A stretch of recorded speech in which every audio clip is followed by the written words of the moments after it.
New England Candlepins is made possible through the generous support of the U.S. Candlepin Bowling Association. Learn more at uscandlepin.com. By Ficco's Family Bowl-O-Drome in Franklin, Massachusetts. Visit ficcosbowl.com. By your community's public access channel. And by your Franklin friends and neighbors. Good folks just like you. Thanks for supporting Franklin TV. And thanks for watching. From Ficco's Bowl-O-Drome in Franklin, Massachusetts, it's New England Candlepins Fall Tournament 2014. In our first Sweet 16 matchup, Dave Chestercove returns to take on Sean Sears from Chicopee. Then in round 2, Wayne Palumbo Jr. takes on Richie Myric of East Hampton. Now let's roll with your host, Jay Horrigan. Welcome to another season of New England Championship Candlepin Bowling here from Ficco's Bowl-O-Drome in Franklin, Massachusetts. I'm Jay Horrigan, and I'm with our first two bowlers of the day. Sean, I don't own that store, Sears, and Dave, I forgot the paperwork, Chestercove. They'll be bowling in our first match today. This is our first show of 7 shows. We will ultimately crown our champion bowler. We have 16 bowlers that have qualified for this fall's tournament. We will start off with our first set of shows that will pare it down to our Elite 8. We will then, in show 5 and 6, narrow that down to our Final 4, where those Final 4 bowlers will compete in our 7th and final show for our 2 finalists, and then we will crown our championship bowler. First, we'll talk to Dave Chestercove. Dave, welcome back. Thank you. It's good to see you. You qualified again for another tournament. How are you bowling? I'm rolling a good ball. Pinfall lately for me hasn't been too kind, but eventually the tables will turn, hopefully, and hopefully today's the day. Excellent, excellent. Why do you feel you're not getting the pinfall? Well, just not carrying the extra pin on my pocket hits lately. So it's part of the game. As the pros say, you keep firing up there and the marks will come. So, like I said, hopefully today's the day those extra pins start falling. Well, hopefully for you it does. Sean hopes it doesn't. Now, Sean, how have you been bowling recently? I've been better. Having some struggles, but the qualifiers went well, so looking forward to this matchup. It's been a while since we've had you on the show, but we have had you here before, so it is good to have you back. Have you bowled against Dave recently? Dave and I actually haven't bowled against each other. We've bowled in the same tournaments, but never against each other, so I'm looking forward to the matchup. I know he's a great bowler. So. Absolutely, absolutely. Dave has won our tournament twice before, so he is a good competitor. Always tough to beat, but we are looking forward to an excellent match. So we'll be back right after this, folks, to get our first match of the day started.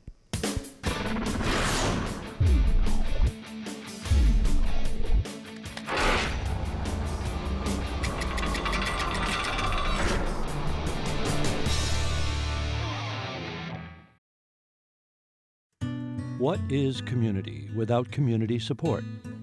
Without community access? Without communication that creates a common bond? You can make community by making community TV. Contact your public access community TV center. Learn how you can help, because you can. Volunteer today. When you support your community TV, you also support your community.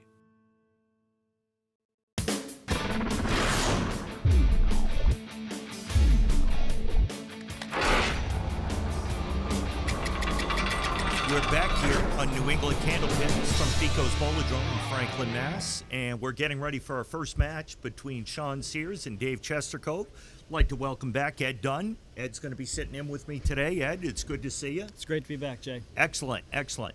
So, Dave, you're going to be up first on lane 15. As I said earlier, Dave has won our tournament a couple of times, Ed. And we'll see how he does today.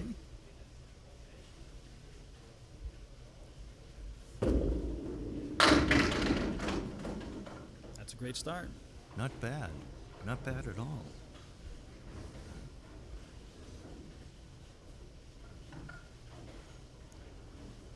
Nine pin left for the spare. Dead on.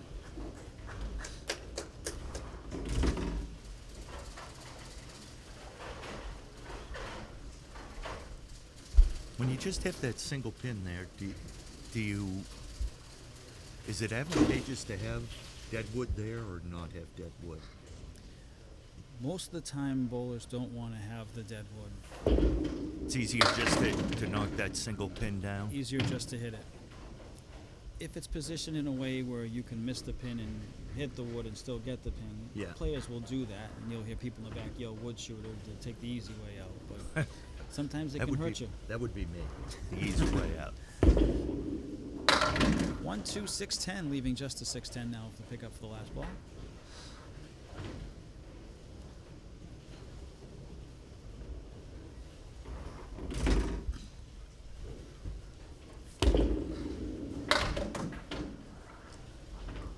Leaves the 6 pin for a 9.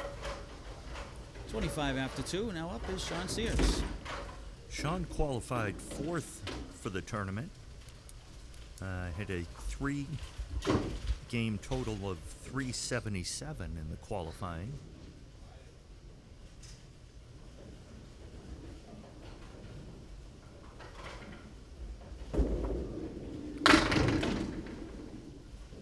Sean also on the head pin, but not as lightly as Dave was. He was a little bit full, leaving the 3, 6, 7, 8, 10 with plenty of wood in the back.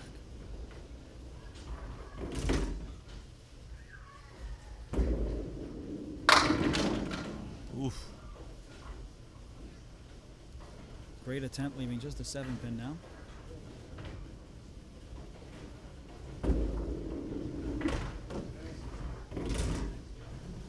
Just missed it there.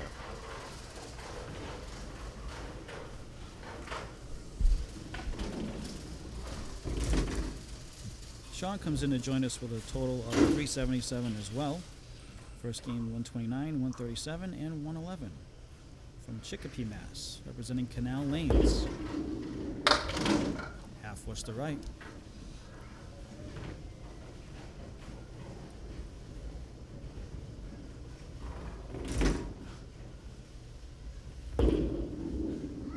And the bunny hole. It's like a magnetic force field. It's supposed to take the ball right through that hole. Great recovery. Nice out. After 2, it's 25-17. Dave Chestercove stepping up on lane 15.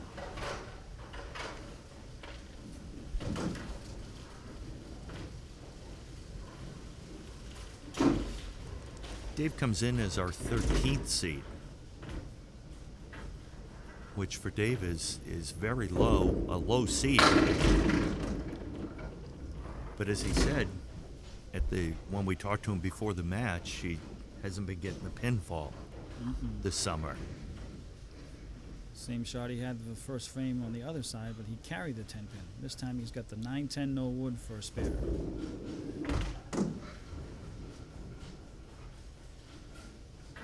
Unfortunately, you don't get 3 points when you put the ball between those two uprights.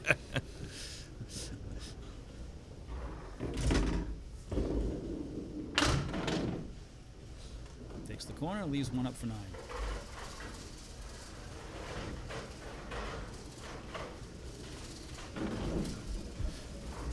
Here's a house home bowler representing Ficco's. Coming in with a 326 to qualify. Again on the head pin, that first ball. I think just the 4 pin now. And a piece of wood trying to come from the back. Not going to make it. Dave is one of the few bowlers that has qualified for every one of our television shows since we started this. And a spare. Over a year ago. This is... It's about the time we started, about a year Yeah, I ago. think so. This is our 4th or 5th show, I think, or series that we've done. Not show. We've had many shows, but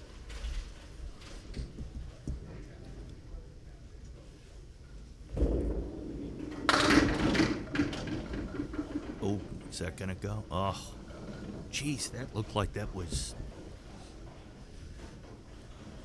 Physics can sometimes play a trick That's on you. amazing. 3-4, a tough pickup for a spare.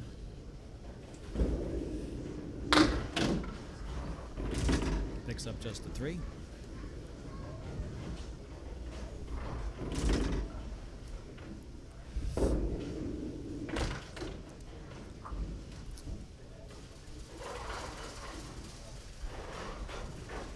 When you have single pins like this and you're leaving up one here, one there, that's when you're hoping for that piece of wood to sit close to give you a little bit of help.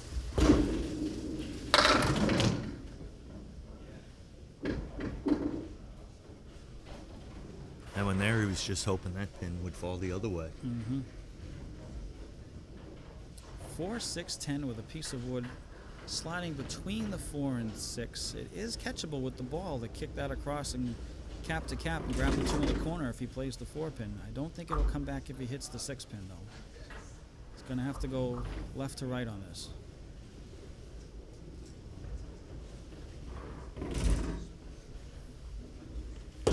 No, he's going right to left.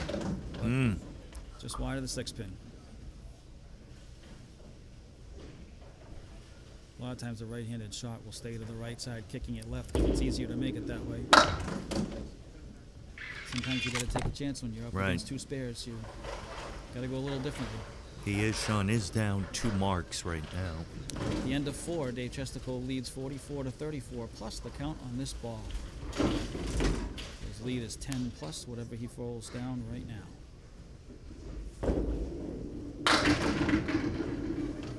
Just off the head pin, hitting the 3-6 pocket, but getting some action, leaving just the 110. Piece of wood slightly behind the head pin.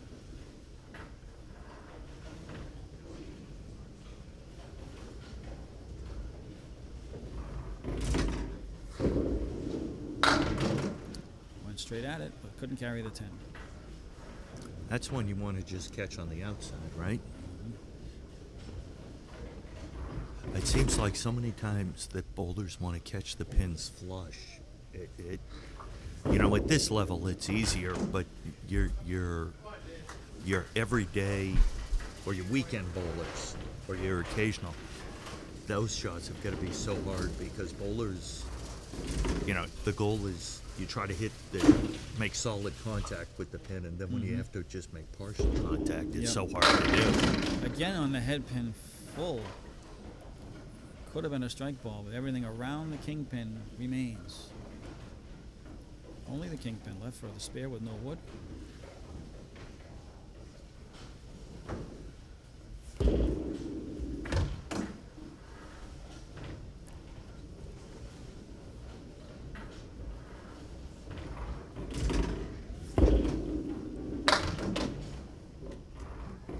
And picks up the 10.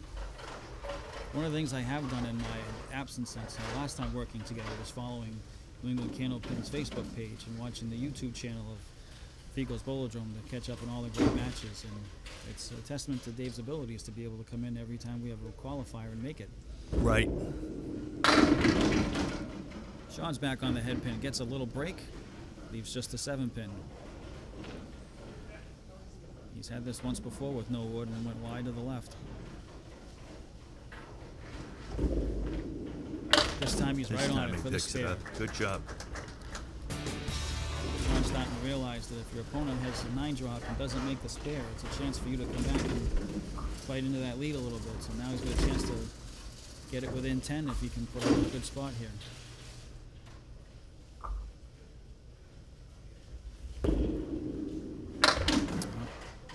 Only the 4 pin. With the fill, he's still 16 pins behind, but he's only against the 10. Yeah.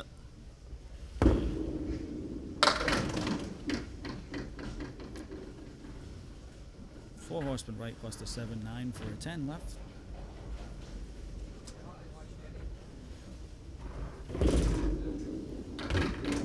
Very light on the head pin, getting only the head pin for a 5 box. So when you have a spare with a 5 box and a 1 fill, it's basically getting a pair of 8s.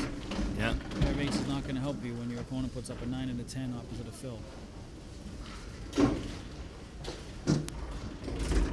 21 pin advantage for Dave Chestercove.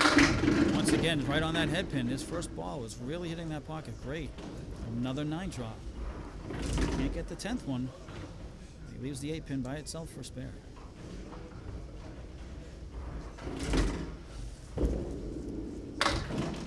Picks it up. Good job by Dave.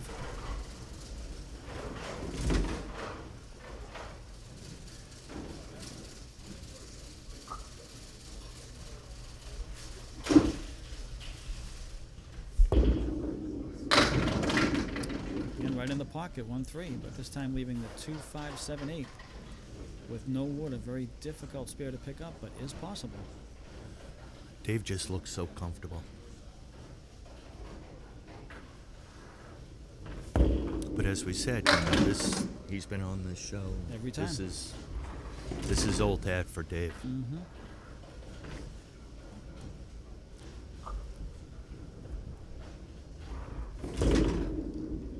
And an 8-box. 95 after 8 for Dave. I remember our first time that we saw Dave here, he was wearing his USA team Yep. shirt, because we usually take on Canada for candlepin rights, for bragging rights between the countries. So you don't do that by watching TV. You That's right. do that by being good, being consistent, and being selected based on your abilities. Sean Sears now is up with the spread eagle on lane 15. Flush on the head pin, drove everything in the middle out.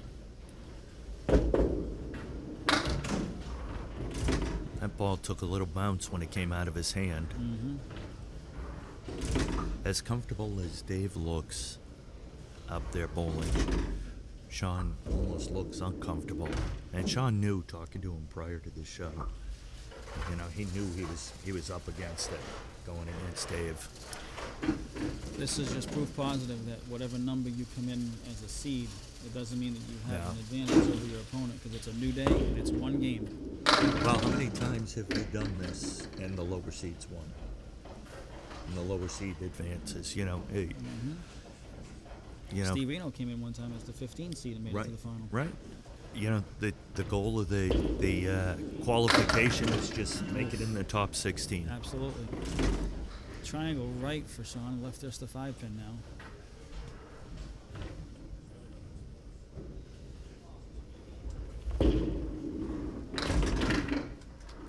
Catchphrase I've been waiting to say for 26 weeks now. As we make the turn for home, it's 95 for Dave Chestercove, 66 for Sean Sears. This will be our 6th run of these series. I'm 4 for 6 joining you and 1 for 1 participating. So now there's the case of, even when you've got the bad bounce, Yeah. you can still get the block and you can still get the break, and still drops 9, leaving the 7-pin. And here's the example of having a piece of wood to help you, because that's going to not miss Right. if he hits that wood legally any place on it. And there it is. So Dave Chestercove is going to advance to our Elite 8 round.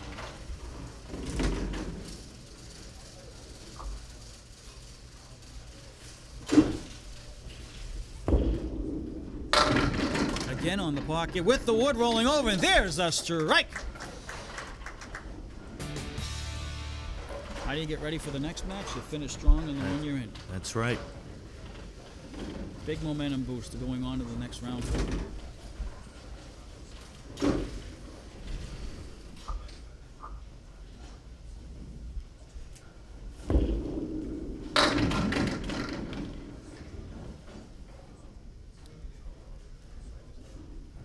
First ball leaves the 1-3-10 to pick up.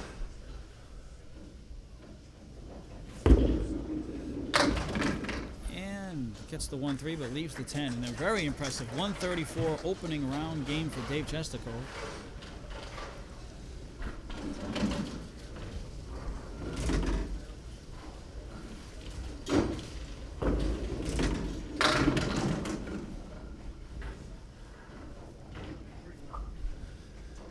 Sean has just been a little bit off.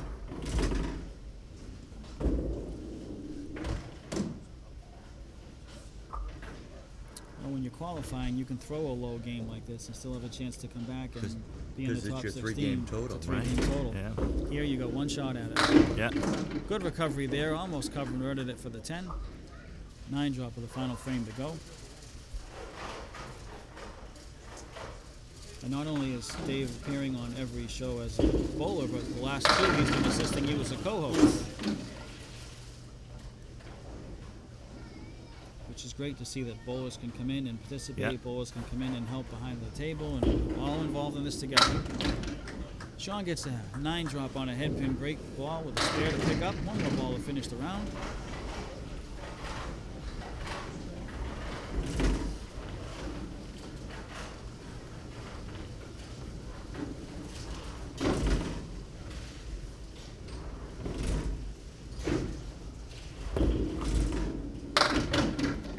And finishes up with an 89. So, Dave Chestercove will win our first match of our fall series, 134-89 over Sean Sears, and we'll be back in a moment to talk to our bowlers.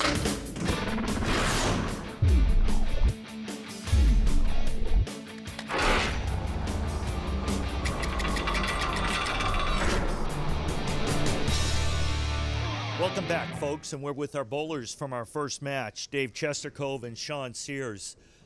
First of all, Sean, tough match there, but you ran up against Dave, which is always tough to beat.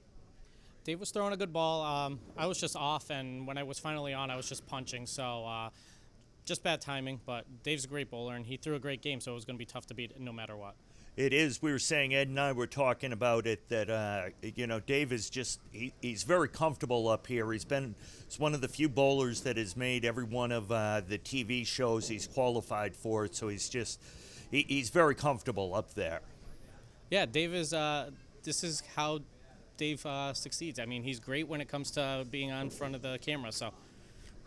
Well, yeah, I think you did a great job. It was good to have you back, and hopefully we do see you come out every time. It's always good to have you here. Wish you could be with us a little longer.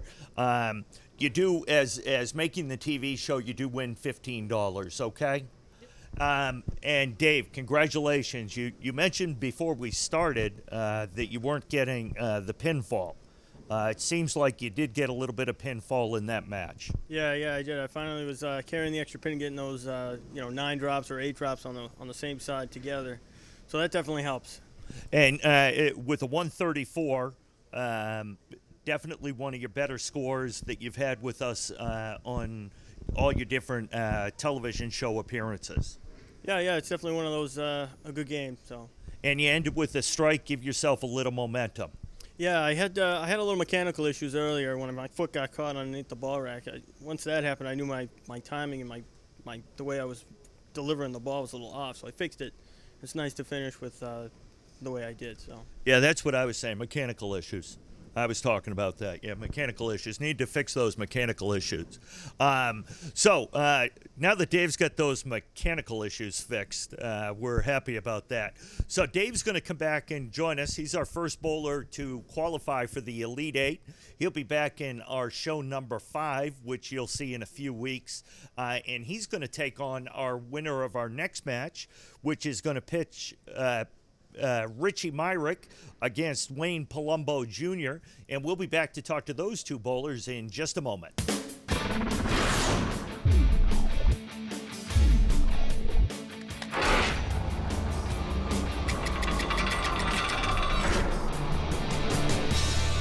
Welcome back to Ficco's Bowladrome in New England Candlepins. We're with our bowlers for our second match of the day. First of all, I'd like to introduce Wayne Palumbo Jr. Wayne, this is your first time on our television show. Welcome. Thank you. And how have you been bowling recently? All right. Okay, and I've got to ask you, obviously, does your family own a package store? Yes. That's what I thought. It's distant relatives, so I can't get any deals, unfortunately. Okay, but it's still a package store and it is a relative. Yes. Okay, that's what I wanted to check. Now, you told me earlier that your father is a living legend of Ficco's Bowladrome. My father, yeah, he's pretty well known here, Wayne Palumbo Sr. He was a state champion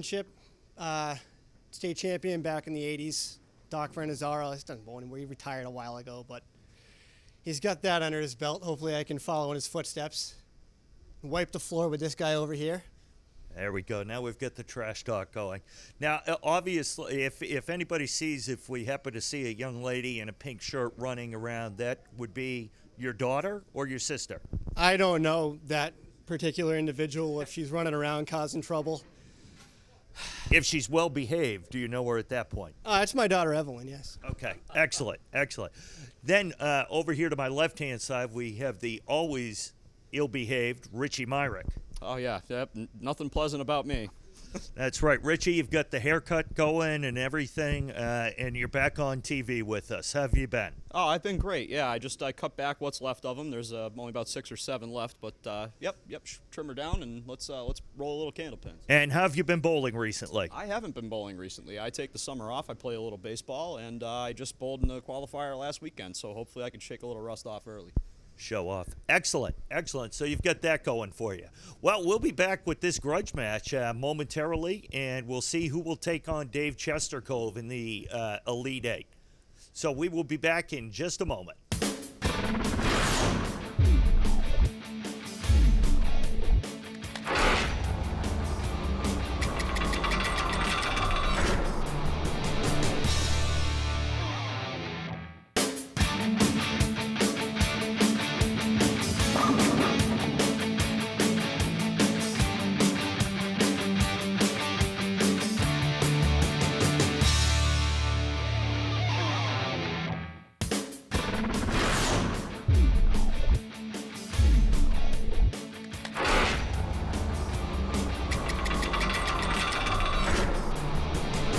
We are ready for our second match of the day between Wayne Palumbo Jr. and Richie Myric, the not junior. First up is going to be Wayne on lane 16. Good luck, guys.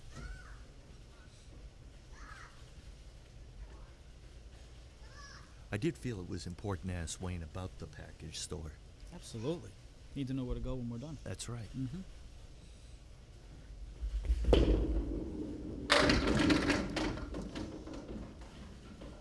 Loose on the head pin, but got a lot of action back there, leaving just the 2-pin. Here's that wood in front of the pin comment we talked about in the last match.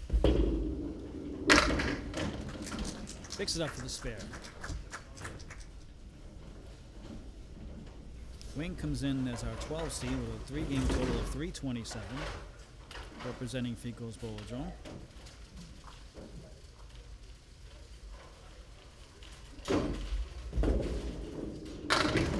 Again, loose on the head pin, kicking it not full into the pocket, but the spin of the action on the ball leaves him only the 210, with a piece of wood in front and behind the 2, angled both toward the 10.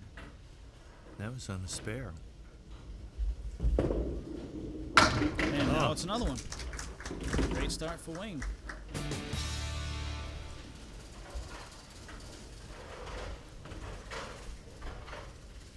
Now, I'm going to ask you a question before Richie throws his first ball. Is he as rusty on the microphone as he is on the lane, do you think? I don't One know. better than the other? You know what? We're going to find out soon.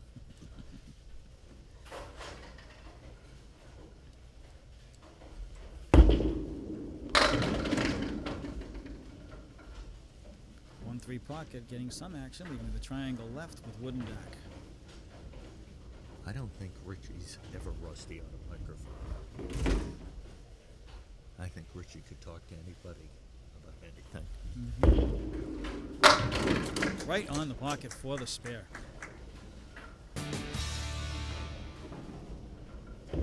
So both bowlers with spares in the first frame.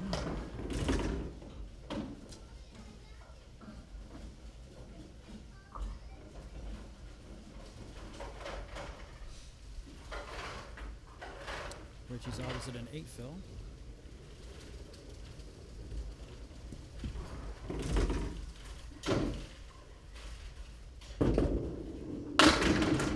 Flush on the head pin, but a lot of momentum back there. Gets 6. 6, 7, 8, 10 with wood resting against the 7 and angled in front of the 6-10. With his spin, he could be able to kick that piece of wood on the right across to grab the 2 on the left. Let's see. Yes! Oh. Right on it. Wow. Fantastic spare. He used the action on the ball to carry the corner of the pin cap and momentum to kick it completely straight off to the left to take out the 7-8. Fantastic shot. 4 marks to start our show. I don't think we've had that even on the YouTube channel. I haven't seen 4 marks to start. No. This is impressive. I actually believe Richie has left the building. Oh, he's back.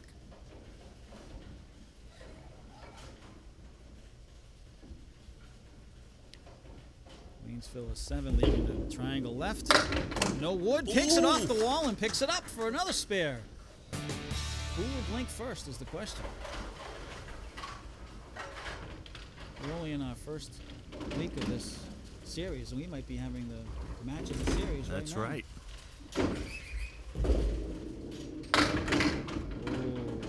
Oh. Oof. Look at this, look at this.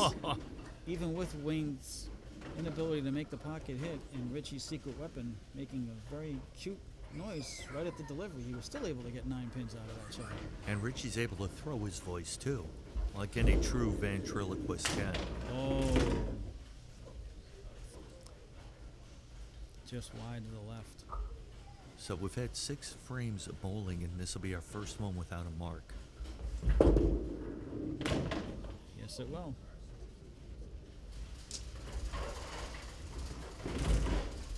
So Richie gets up now, hoping that the well-behaved Evelyn that he knows will continue to do that now that Daddy's up to bowl, and see if her cheering while Wayne was up will be the difference in the match. 2-4 pocket hit, but enough momentum to still get 8 pins, leaving the 1-3.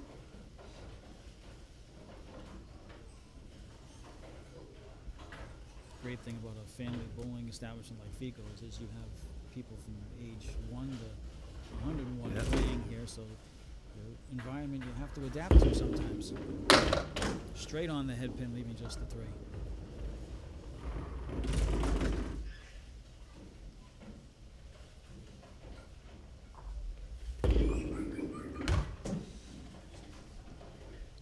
And a 9 for the box. And frames completed. Richie blinked first. Now the question is, can he come back and even it up with a mark?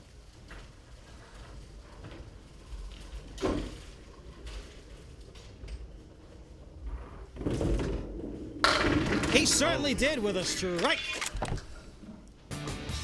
Right on the pocket hit.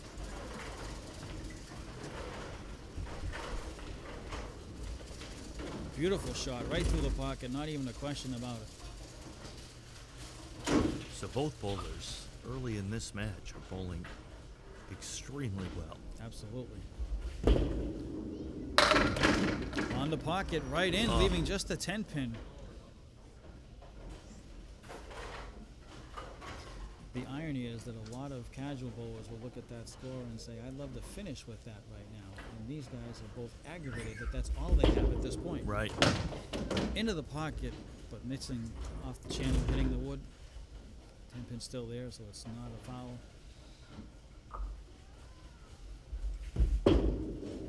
Oh, need Ralph Stewart to start watching that lob line pretty soon. 72 after 5 for Wing. On pace for 144 if he does the same thing twice.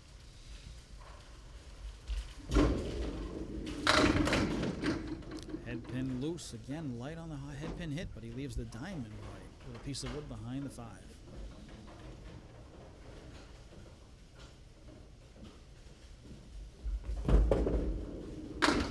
On the pocket, coming off the wall.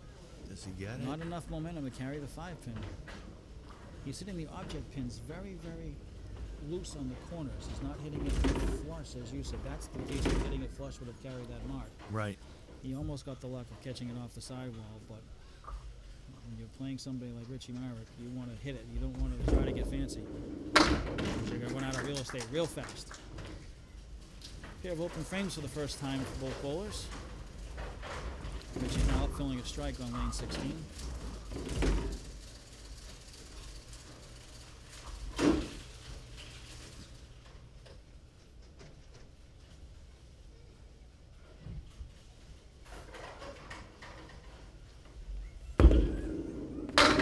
On the 1-3 pocket, but the 5 pin still remains, and his daughter's very excited about that shot.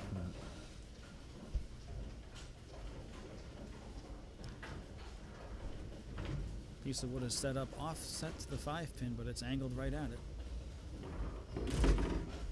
And there is your case of I'd rather just go hit it rather than playing the wood.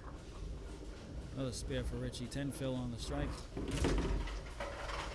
Pins knocked down after 4 frames. We are dead even, but Richie is filling a mark in the 5th.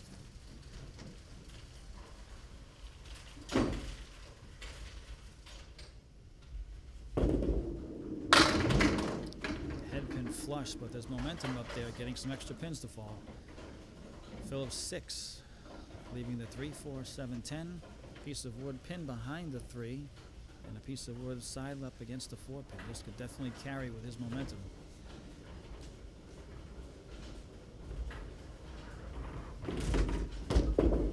It bounced, got the momentum, but unfortunately he left the 10 pin.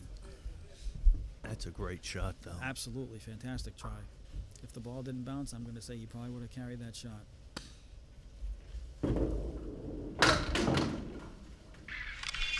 Into the corner and picks up the 10.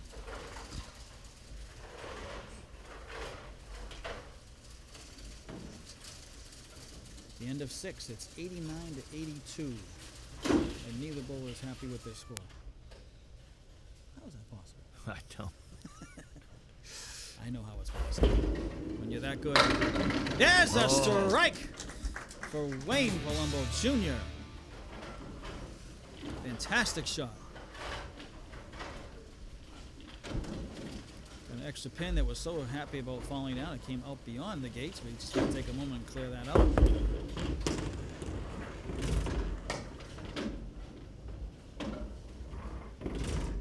And we're back to live action.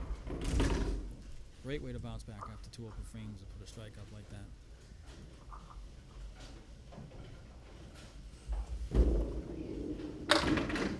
And the good thing about the strike is you get 2 bonus balls. That's This right. one he can recover after getting a little overexcited and throwing it in the corner.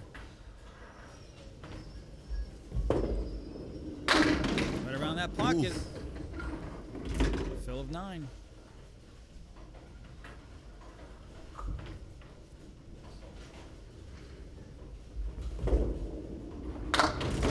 And a 10.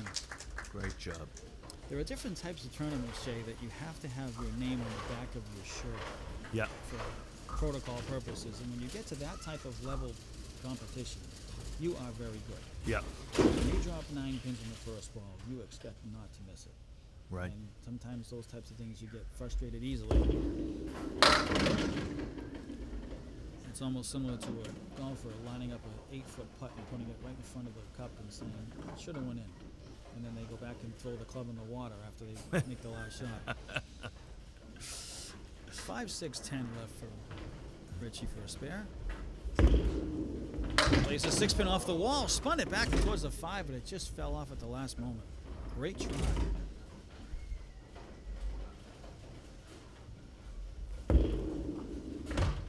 And another single pin left up there.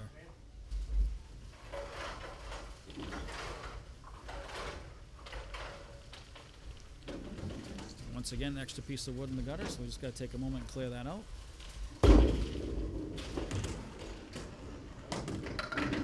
And unfortunately, you hit it a little too aggressively, so we'll have to reset that rack and then start up again.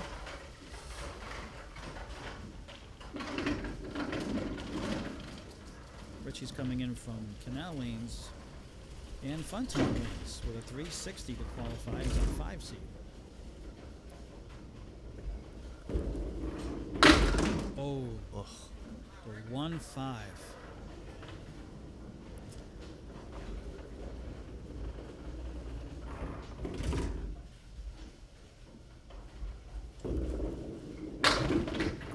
Because he was up against a strike fill, that's going to cost him a lot of pins.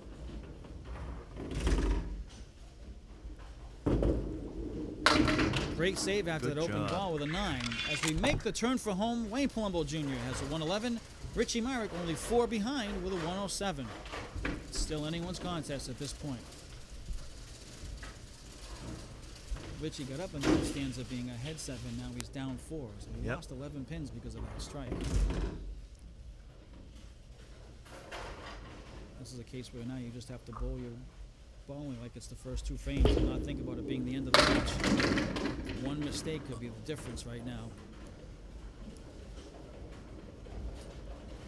I say that, Wayne leaves the 7-10 Yep. split. There is a piece of wood just offset the 10 and a piece of wood out in front of the 7-pin. He's going to have to use those to make this shot. Going right to left.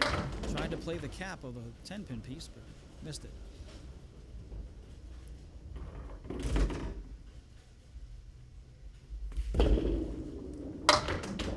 And there's the case of not wanting to have the wood in front of the pin because it can hurt you. Yep. 9 in the box for a 120. Still forcing Richie to get a mark. If he gets one here, he'll force him to get 2. Strong on the head pin, another split. This time the 6-7-10. And here we've got a piece of wood in front of the 6-10 and one offset where the 5-pin would be, slightly angled toward the 6. Wayne a little unlucky in his first shot. First ball in the last couple of frames. Going right to left again. Off the corner, but couldn't carry the 7. A great try. So Richie's coming up knowing he only needs 1 mark. A strong fill. He can finish this off.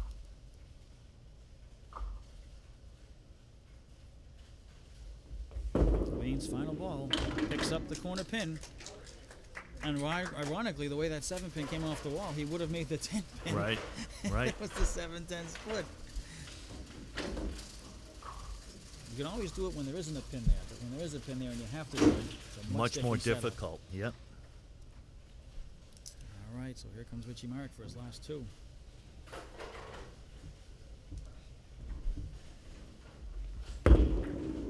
Strong on the 1-3 pocket. Wood floating around, but cannot carry the 5-pin. Fill of 9. And this is a case now where there's 2 pieces of wood, one in front and one behind the 5-pin. Should be enough there to carry it.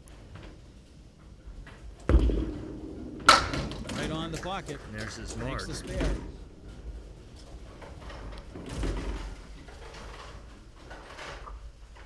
A fill of 7 will lock this match up right now. Anything less than that, he's going to need to pin out.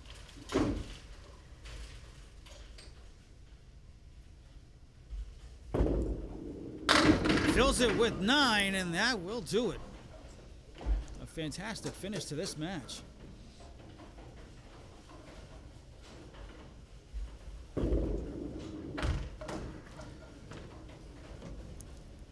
So Jay, as Richie wraps up, we have an episode where you're going to have one bowling host sitting next to you and your 2 other bowling co-hosts bowling side by side in show 5. Absolutely. For a chance in the Elite 8 to advance to the final championship show. That's right. One of them will. One of them will. Absolutely. So, after a tremendous match, we have Richie Myric beating Wayne Palumbo Jr. 135 to 130. And we'll be back in just a moment to talk to both bowlers.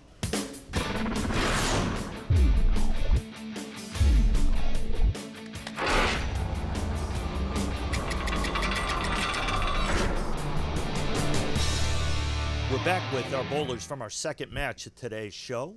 First of all, we're going to talk to Wayne Palumbo Jr. Wayne, tremendous job. Thank you. Most days a 130 is going to win.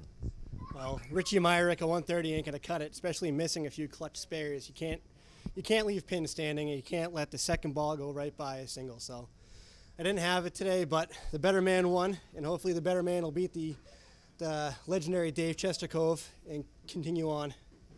Well, I thought you did a great job. That strike in the 7th frame was perfect timing, and it looked like it was almost going to be enough to pull the match out. I was hoping I could work off that momentum. Just didn't happen. I just didn't have it in the last few frames, but what are you going to do? I had fun. Well, that's awesome to hear, and at least you've got a distant relative that owns a package store, so you get that going for you. There's always that. Absolutely. Richie Myric, you won.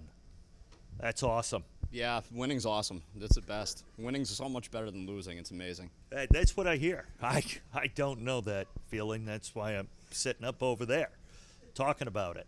And you don't have to play baseball today. No. You can bowl. I get to You bowl. should try this not bowling thing much more often and then just all of a sudden bowl. Yes, I should. What position do you play in baseball?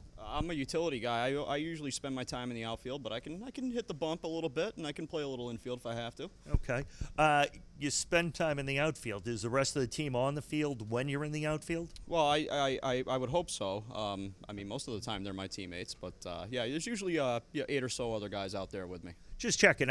My brother used to get sent to right field when the team was up to bat, so I just thought I'd check.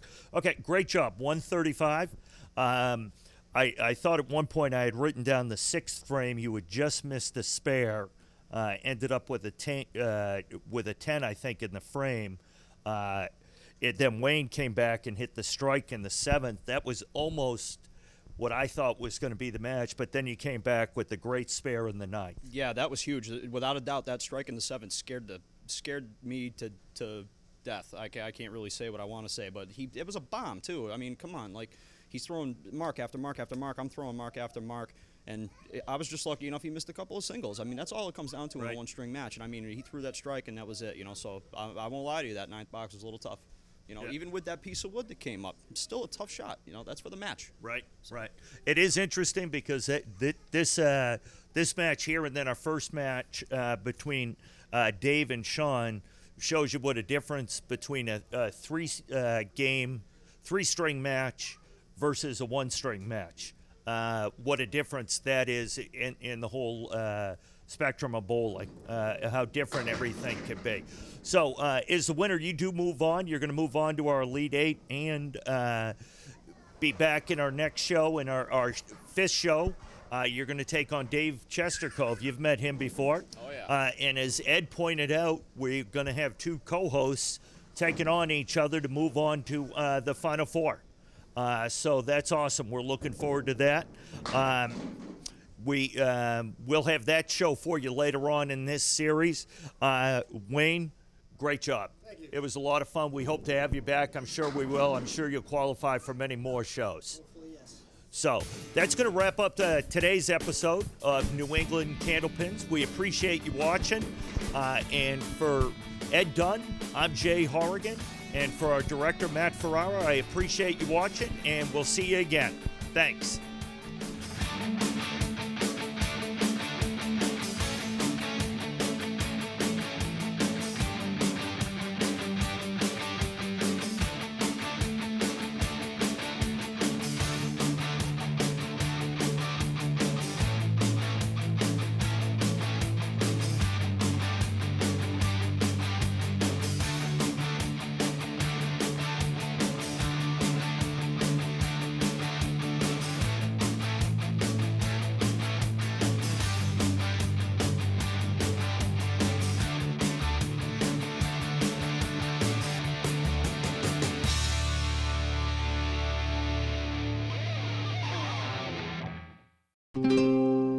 This program was made possible by your Franklin friends and neighbors, good folks just like you.